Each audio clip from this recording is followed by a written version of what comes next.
everyone. Welcome back to the Talk of Fame podcast. I'm Kylie Montigney, and on this episode of Talk of Fame podcast, I'm welcoming VBK.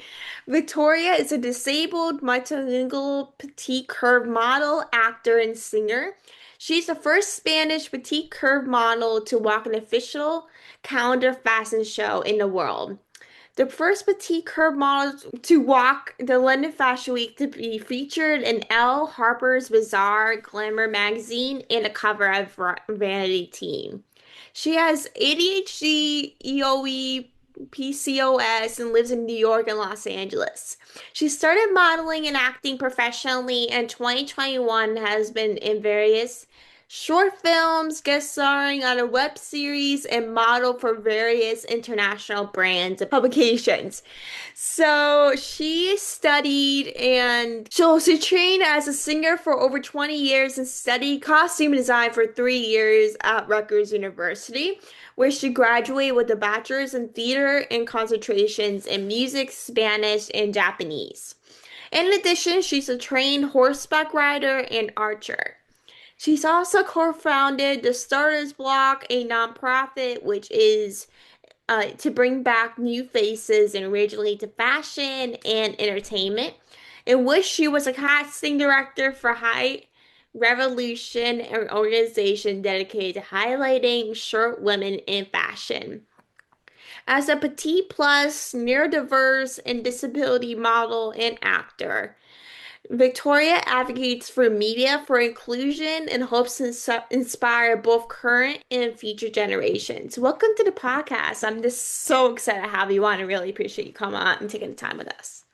Thank you for having me. I'm so happy to be here. For those who don't know, my name is Victoria Pousada Kreindler, VPK for short because it's a mouthful, and I'm so happy to be here with you today. Thank you so much for having me. Yes, of course. I'm so excited to have you on. So, the first off, so you accomplished literally so many things throughout your career. Like looking back, like did you ever imagine this would be kind of like your path?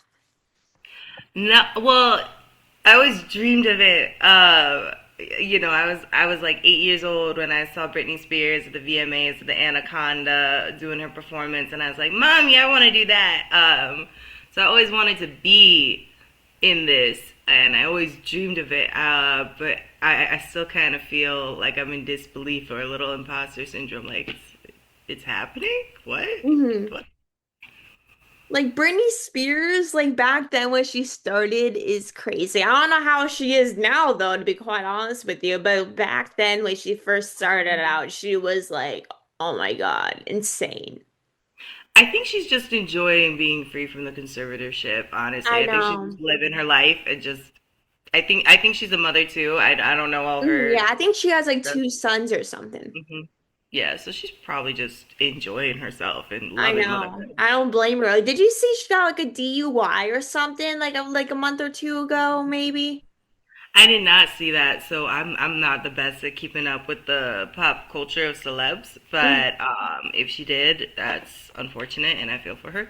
Yeah, like she got a DUI a month ago or like 2 months ago, I think. And I think she went to rehab, I think. And then I think she got out like a few weeks later. Okay. Well, I mean, I feel for her. Like she's been through it, and addiction's a lifelong battle. So I I know. just, I feel so bad for her because of the problem she had to deal with the conservative things and like her father, like and everything, her mother or whatever. Like I really feel so bad. Like she's been through like so much compared to other people. yeah. Hopefully, she has a good support system in place. Mm, That's all. That's all. I mean, I I know. don't know. I'm sure she does, but you never know. Like because like with her, it's kind of like she's been through a lot. So I kind of hope she's getting like the support she needs. Amen. Amen to that. So, what was a moment when modeling went from being an interest to becoming a serious career pursuit? Because I know you do modeling, acting, and so many other things, which is amazing. But when did modeling make you kind of serious about that? So I think there were two moments. The first moment, I didn't know what I was doing and I didn't know the industry because no one in my family has modeled since the 60s.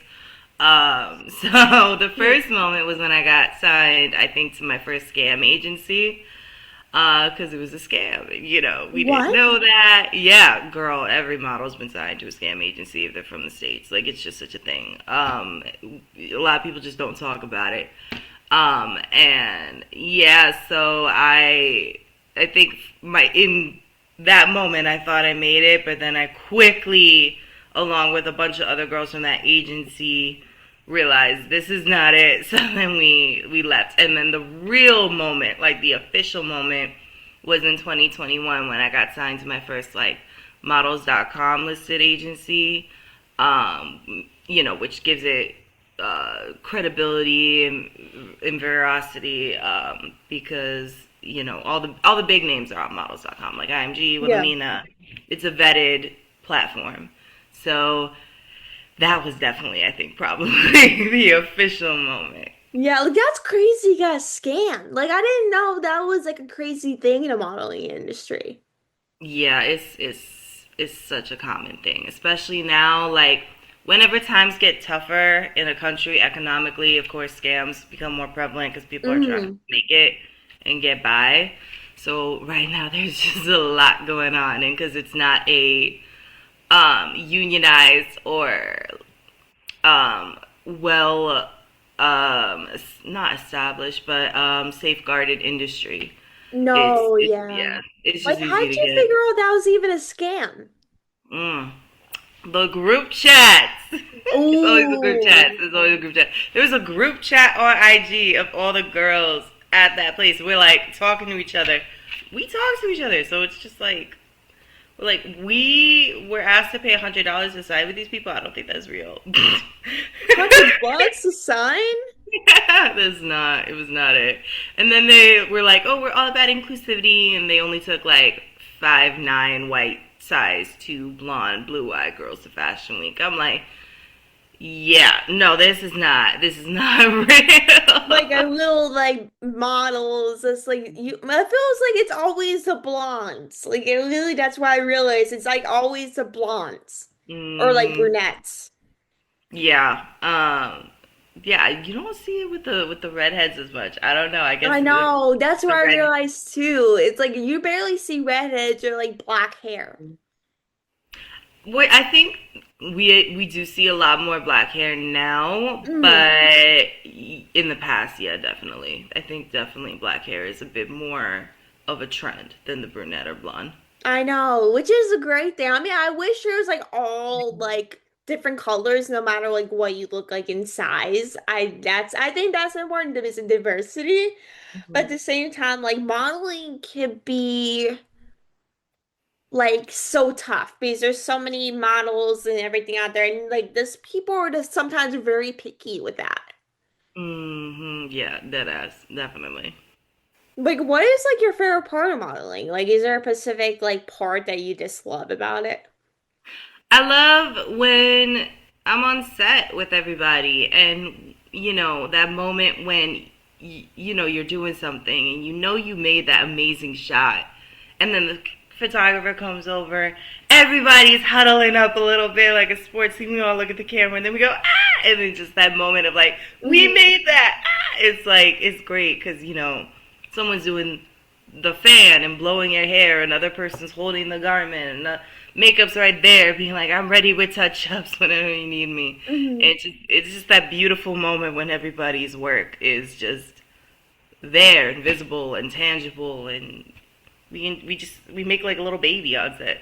And like meeting so many people is definitely a pro. Like I feel like no matter what you do for a living, if you're like a model or working sales or whatever it is, like I feel like meeting people and making connections is like my personal favorite part. Yeah, definitely. We make amazing connections, have amazing stories, always have a fun time, and like regardless of how close you get, you're still going to know these people for like the rest of your life, which is And you really just make cool. new friends. Like some like people like that you meet or work with will turn out to be your best friends half of the time. Yeah, definitely, definitely. And it turns out without group chat, that is literally a pro without group chat. Like you probably wouldn't even know if it wasn't for like a group chat like that.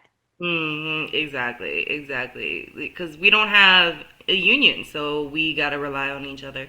Like yeah, like compared to like maybe a lot of actors, it's like SAG-AFTRA and some other ones, so it's kind of like harder compared to like modeling. Just because it's like I don't think there's like a specific agency like SAG-AFTRA for in terms of modeling. Yeah, there's not. The closest one we have is the Model Alliance in New York. Hmm. But they're still legally defined as a nonprofit rather than a union. Oh. But there's no one you can really kind of report people to. Like if you want to report somebody, you have to like go to like the labor department in your state. Like there's no union. You just gotta go straight to the government, and Oh, maybe they do really? That's a something. thing? Yeah, I didn't know that was even a thing. That's insane. yeah.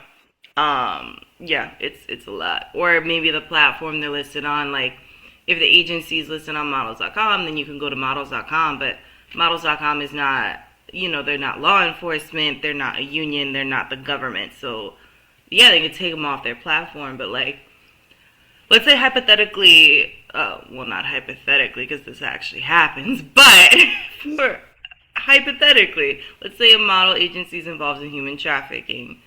You can't go. There's no union. You gotta go straight to the government. Or maybe a model agent is charging you 50% commission when the max should be 20. Like you have no other options other than to go like straight to law enforcement or straight to the government. Like, is it like a big process? Yeah, and a lot of people don't even know how to do it. Because I didn't even know that was a thing. Like, I'm sure it's like a very long process, especially since you have to go to like the state government or something, like wherever you live. Like, I'm sure it's like a long road and exhausting. It depends on what the situation is. Like if it's like, oh, your individual contract's charging you 50% rather than 20, that's a little shorter than, oh, we have a case of like human trafficking in this Mm. agency. It's different depending on what the problem is. Got ya. Like, did you ever have to experience any of that? Yes. I mean, I'm on the acting side. Take Oh. on the, I mean, modeling and acting too.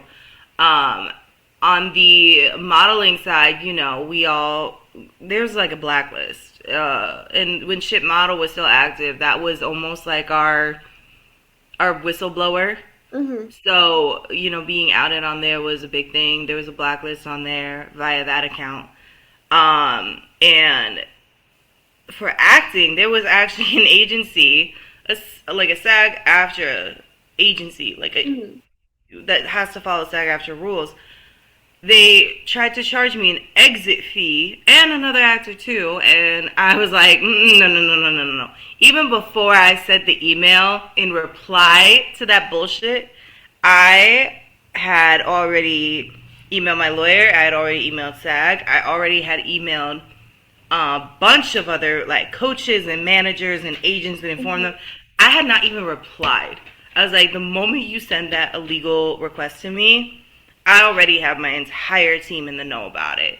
Like I don't So like exit fee. I mean, I get like I understand if it's like a fee to like get in, that's a different story. But exit fee, like that's something I never even heard before. well, the intro fees, like it's illegal to charge actors to join an agency. The union will Oh, it come for is you. illegal? Yeah, it is illegal. So yeah, that's illegal. And it's not allowed technically with model agencies either. Like if they say it's a signing fee, it's illegal, but if they phrase it as a web fee, then it's not, which is a legal loophole. Mm. But yeah, no, it's just illegal both ways for SAG-AFTRA franchise agencies. So yeah, I was like, no, no, no, no, no, not today. Like I'm like get the team. I wouldn't even respond either. I'd be like, Mhm. What the heck is going on?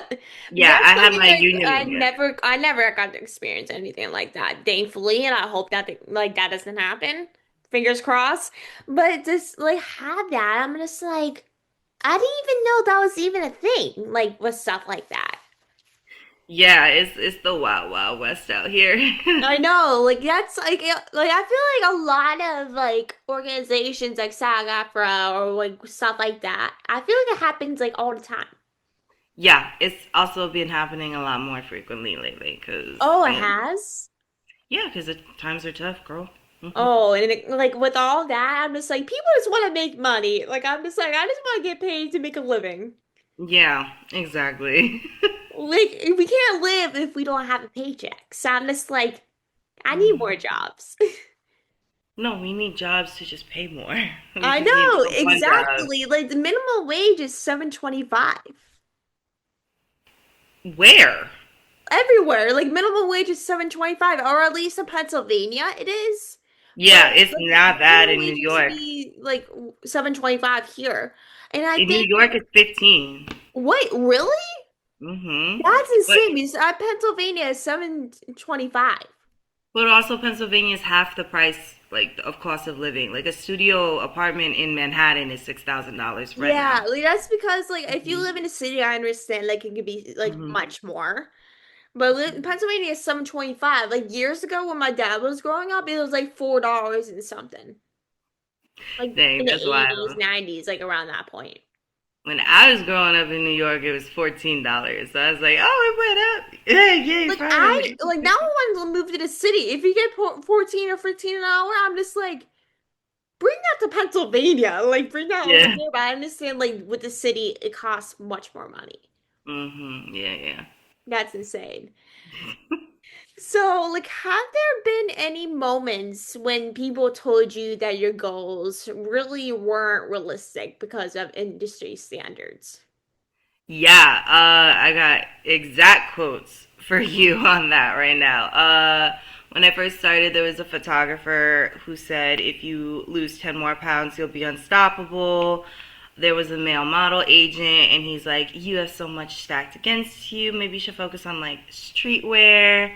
And even one of my own agents, I like in the past, I was like, I want to be marketed as my real height. Like, I can't be walking into these castings saying I'm 5'7", and then like, they ask me to take off my shoes, and I'm like, hi, how's the weather up there? Like, and then they're just like, no, they're only taking 5'8" girls. I'm like, Like, why it's do you have to be so like a damn size to get hired? Because I feel like a lot of like agencies have to get like tall girls like around that height. it's a bunch of BS excuses you're gonna get. You're gonna get, oh, it's so we can see the clothes more easily on the runway. Well, if that's the case, then why is there a height requirement for beauties Like, campaigns why do you where have it's to just look a a face? certain way or a certain size to model? Like, it feels like it's like, what's the word I'm looking for? Like, you have to have like certain standards to get Yeah, something. and yeah, but it's just gatekeeping BS. It's just a way for them to be like, oh, we're the exclusive girls club, and like you can't sit with us. No, no, no, no. No, like high school, does like high school drama. Exactly. And like in the words of another model agent I used to have, things are more inclusive now, but there is still a standard. Like, but they were referring to the face when they Mhm. said that. They were saying like you still have to like have a certain kind of face to fit into the categories of modeling that are available.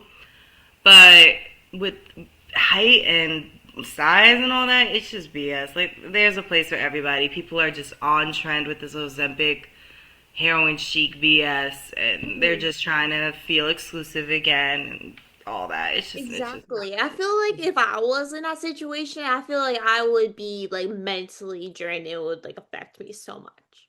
yeah, it's a little draining, but we persevere. I know you have to push through. Like you have to be like a really tough person to go through. Like for me, it's like I get affected by some things very like easy. Hmm. So I feel like I personally wouldn't last just because I get upset with things just very easy, even though I probably shouldn't be upset about it because I'm a very much a overthinker. So Hmm. sometimes I'll overthink like a certain situation, even though it's like it's normal. Hunty, me too. This was a skill I had to learn over 5 years. Like I was crying about Mm. everything in the beginning. Yeah, like for me, I still deal with it. Like for years, I deal with it. I still do now. Like I feel like I like know how to handle it better than I was, but I feel like Mhm. it takes learning. Like I don't think Yeah. like you would fully understand it. Everyone deals with overthinking. It's normal. Mhm. So, but I feel like at some point you kind of get like a better understanding for it. Yeah, the emotional understanding that comes with years of practicing on like how to not cry at everything. Like it's different. Mental Mhm. understanding is always different than emotional understanding. I know it is. Like I feel like with the modeling industry, like it's like very like I don't want to say diverse. Like there's a better term for it. I just with the modeling industry, I feel like it's like I personally wouldn't be able to handle it because of like the reasons that you said. Like I mean, I love like taking pictures and all that, but I think if I was like actually a model, like a professionally, I feel like I wouldn't do it even if I had a choice. Yeah, that's how a lot of people feel. Yeah, I know. Like you can still love taking pictures, but don't have to be a model. Exactly. Yeah. I mean, that's also why I like to do photography on the side too. Hmm. And so I get like kind of a break from both sides of the camera because it also sucks to be a photographer a lot of times. A lot of models suck. So when that Yeah, like is it's like annoying even me, if you don't like being in front of camera, like I love taking photos of people too. So like even if you don't want to be in front of camera, like just you can have many different passions with like what you do in like side hustles and all of that like you have. So like even if you like take photography and all of that, like that's something that I love doing is taking pictures. Like I don't have a camera or anything, but when someone's like, "Oh, take a picture," I'm like, give me the phone." I feel you. I definitely feel you on that one. Yeah, like it's like very normal. Like when someone asks for it, I'm just like, do you know me? Like, sure. But to like wrap up like this episode, so for inspiring models listening, like what are some things they should know about model contracts and protecting themselves professionally and personally? Have every contract looked at by a lawyer or a law school student at the very least if you're like low on funds. And if you're an agency model, you sign up for Neon Coat and there's like literally contract review services for free on that thing. And also Columbia Law School if you're freelance. Columbia Law School in New York has like a bunch of resources where people can get their contracts reviewed. So yeah, just have everything reviewed because there's nothing worse than being legally bound to something that doesn't benefit you. And wasting money on something that could be also a scam, like you said, like anything to be scammed just to make money. Like even if you get phone calls or messages like that, I literally get those all the time. It can be stuff like that. Like that's The something that credit, like yeah, the drives me credit. insane. Then the freaking like, oh my god, did you sign up for a personal loan? I got this Yeah, I loan. literally just got an email about that like literally an hour ago actually. Like it's like did you sign up for like a personal loan for college, student debt? I'm just like, don't even remind me about student debt. I'm too young for this. Yeah, amen. And no matter how often you report them, it doesn't do anything. I know. We can't control it. Like it's like something that I know a lot of people do and it's like out of our control. Like the only thing we can do is really just not respond. Yeah, exactly. I think this is the best way to kind of wrap up today's episode. But I really thank you so much, Victoria, for coming on and joining us today. It means so much to have you on and really appreciate all the work you're doing. You are literally making a difference, and I really appreciate all that you do. You're amazing, and really appreciate you coming on and taking the time to chat with us today.